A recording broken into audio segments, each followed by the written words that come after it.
So today I'm doing vocabulary and it's practice number 24 about connotations and denotations. It is the continuation of the previous lesson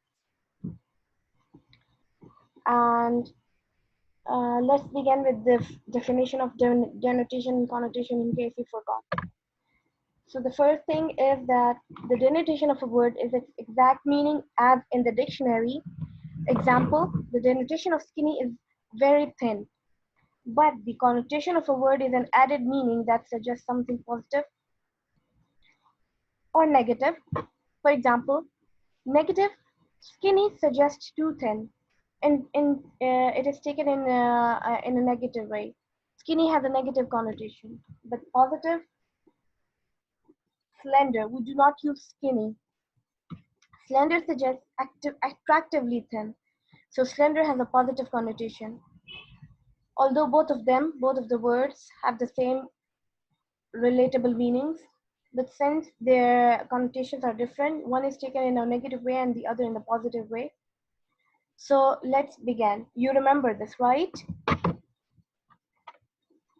Yes. Yeah, let's begin with the first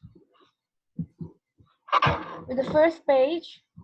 Vocabulary practice 24 connotations and denotations. Now, we have some words here. Okay, there are about 20 words here. And we have 10 words to be solved that are written in boldface. Now what we are supposed to do is we have to find for each word here that is written in the boldface two more related words. We have to find two more related words to each boldface word that is down here. Okay. Now two more words from this bank, from this word bank. They have the same meaning. But different connotations. Okay, but the meaning will be relatable. However, the connotations would be different. So let's begin. First of all, we will see what does persuade means. Now, since you have persuasive writing, you have persuasive reading, you can very well understand what does a persuade mean.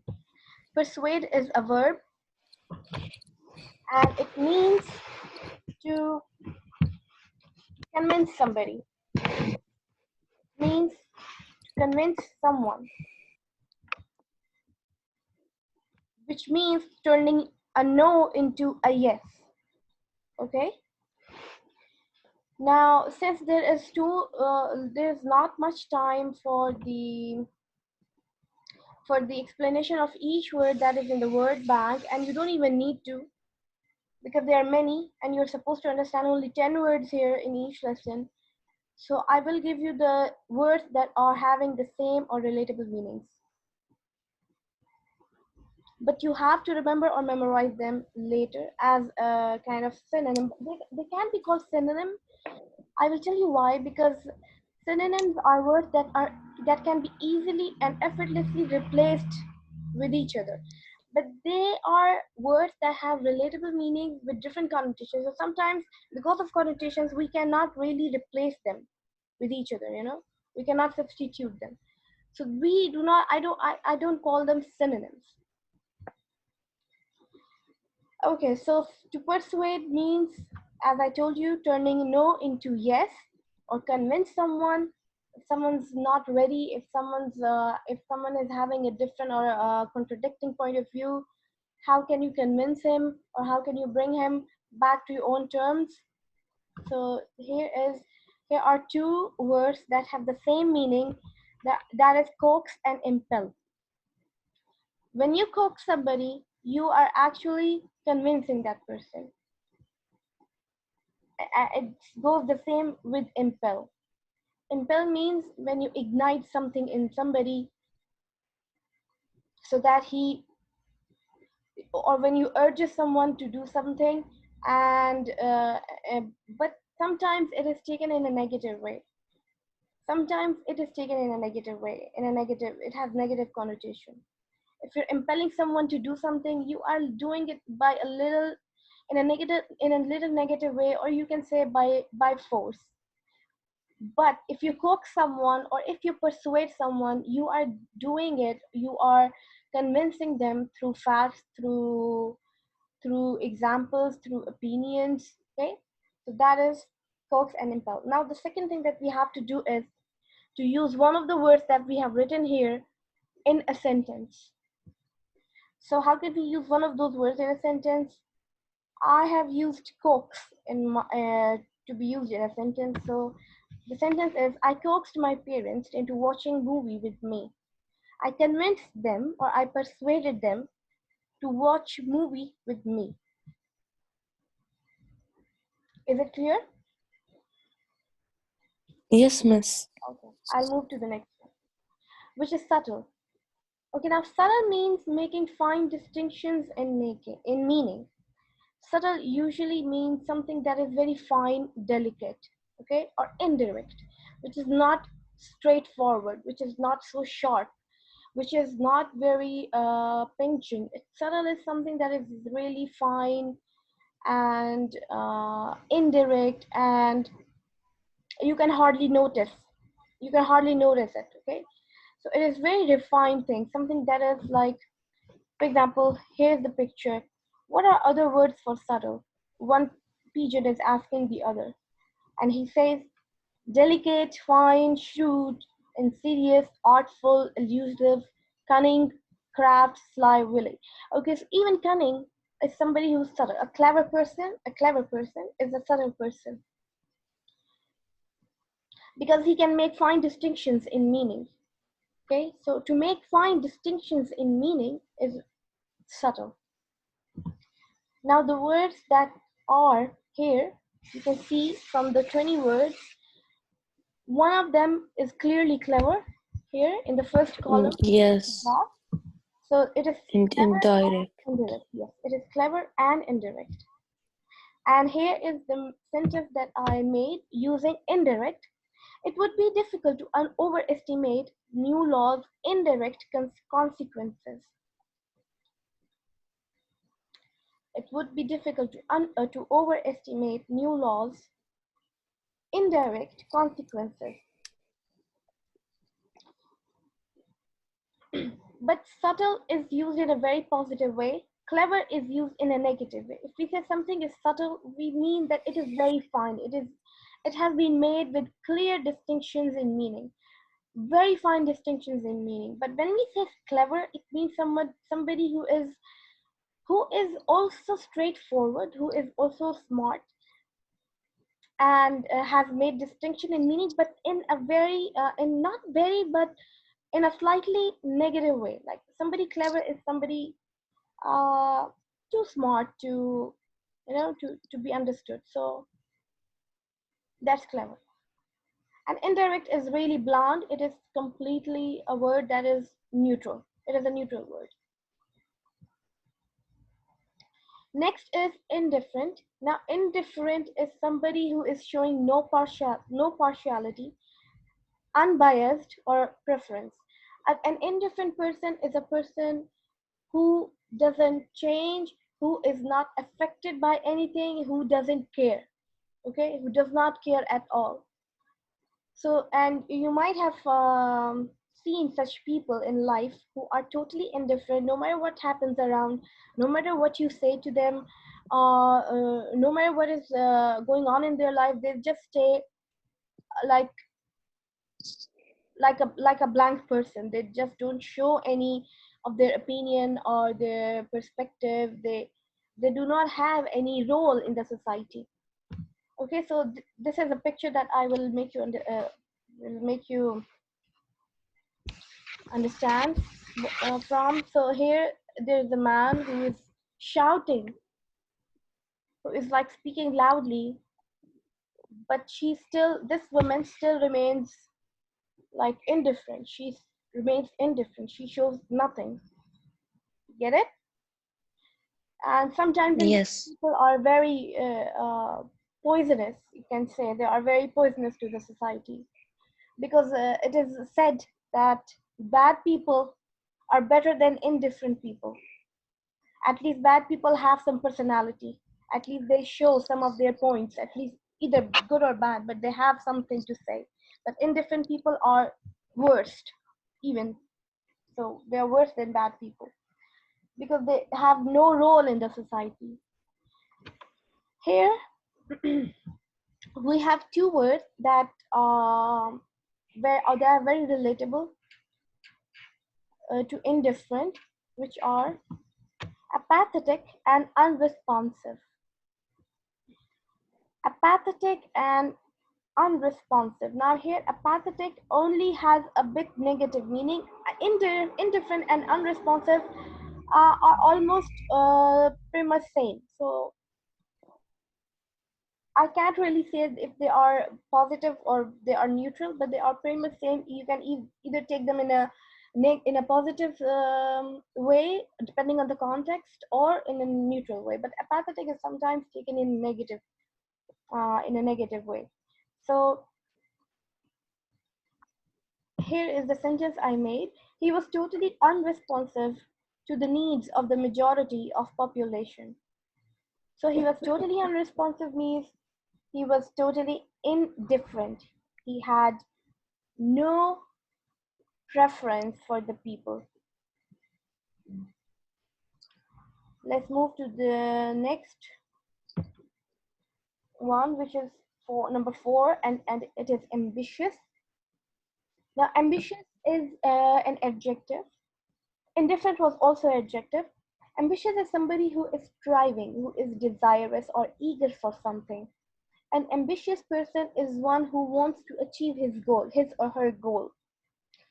He is an aspiring person. He wants something in his life. He has a goal. He has a motivation in his life, his or her. So here is a picture that can show you a person who has climbed up a mountain, a hill, and he is very happy after reaching his goal. So somebody who wants to obtain in life something purposeful. And the two words that are almost the synonym of this word are aspiring and determined, and most of them, like almost all the three, are taken in a positive manner. So the sentence is, his enemies are determined to ruin them. Now the enemies are determined, they are working hard, and they are decided. They are mentally decided to ruin them. So determined is a person who is mentally decided for something, who is having a strong decision in his mind. And same goes for ambitious, and same goes for aspiring. But we do not use ambitious over here. We cannot, because his enemies are determined. So it's just the context. So you have to see the context. The context makes the word give words a little negative vibe. Other than that, determined can be used in a positive way too. Next is sagacious.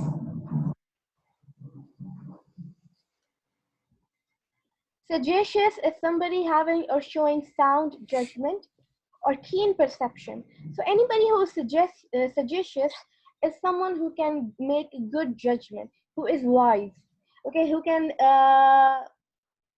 who can um, uh, who can differentiate between right and wrong, okay, who can tell from right from wrong, who can tell right from wrong. So anybody who has a good understanding, who can show sound judgment, is a sagacious person.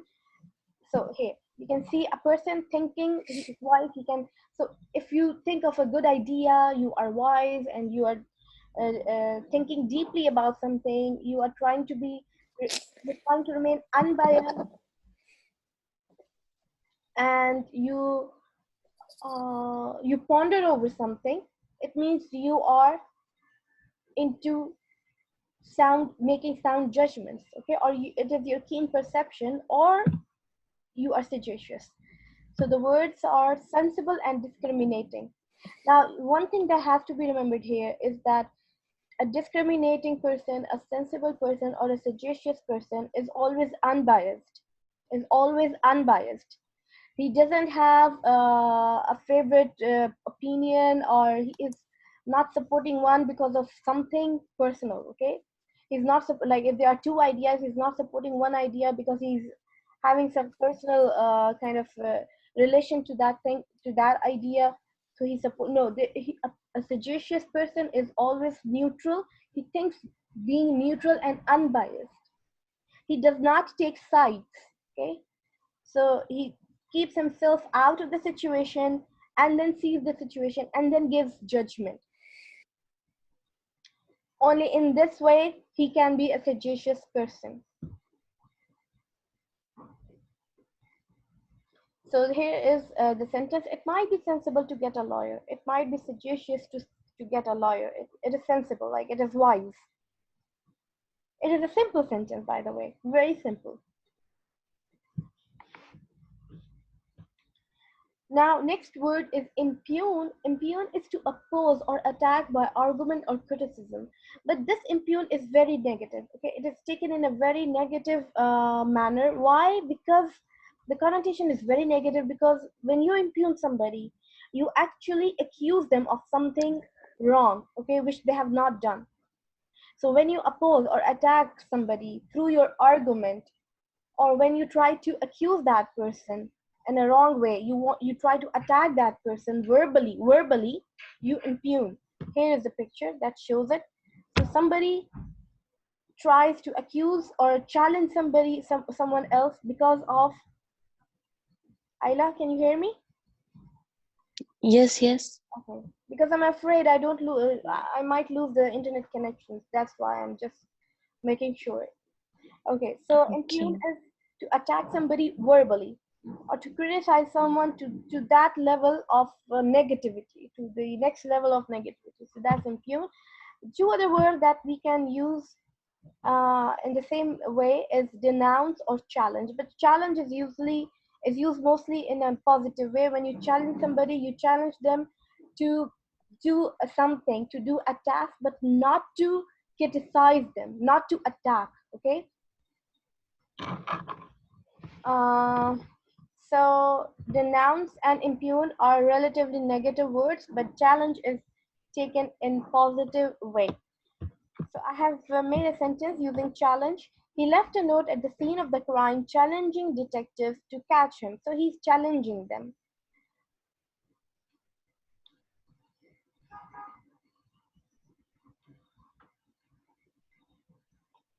Next word is restrict. Number 7, it means to put certain limits on. Now, when you put certain limits on something, you are restricting that thing. To restrict means to confine something, to draw boundaries, to draw lines around something. So here is the picture. When you stop someone from doing something, you are putting restrictions on that person. So the other two words that we can have is confine and curb. Curb also means to control down. Okay, and confine also means to put limitations around. So confine or curb means restrict, to restrict, and all of these are verbs. So here we have the sentence. He curbed his temper. He tried to control or restrict or confine his temper. Next word is solidify, or to make solid, firm, or strong. Solidify is when you make something strong enough, or when you make something powerful enough. Okay. So solidify, when you solidify something, for example, you solidify your friendship, you make it stronger, you make it firm, you make it solid. Here is a picture, like these four people are joining these blocks. When these blocks are joined, it becomes solidified, right? So alone they are not as as powerful as united. So when they are united, they are consolidated, or you can say they are solidified. So consolidate or unite are the two words that have the same meaning. Reconcile, oh sorry, I didn't give you the sentence. So the sentence is, the Arabs in their turn knew how to consolidate their rule. They knew how to consolidate or solidify or make their rule strong. Next is reconcile. Reconcile means to make friendly again or win over. Now reconcile happens when there is a disagreement already prevailing. So when there is a disagreement and you want to come to the common terms, you want to come to an agreement, you reconcile.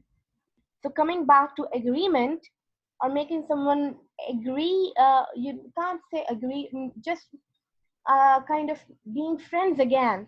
You can say being friends again means to reconcile. For example, look at this man, he's giving flower to this angry woman to make her agree, you know? So he is trying to be friends again with her. So that's reconciliation, and he is trying to reconcile, to make friendly again. Like you and Tara and Ayla and Yara most of the time do. Mhm. Okay, so the two other words for reconcile can be appease and settle. So when you settle something, you uh, make it work again. Okay, you make it work.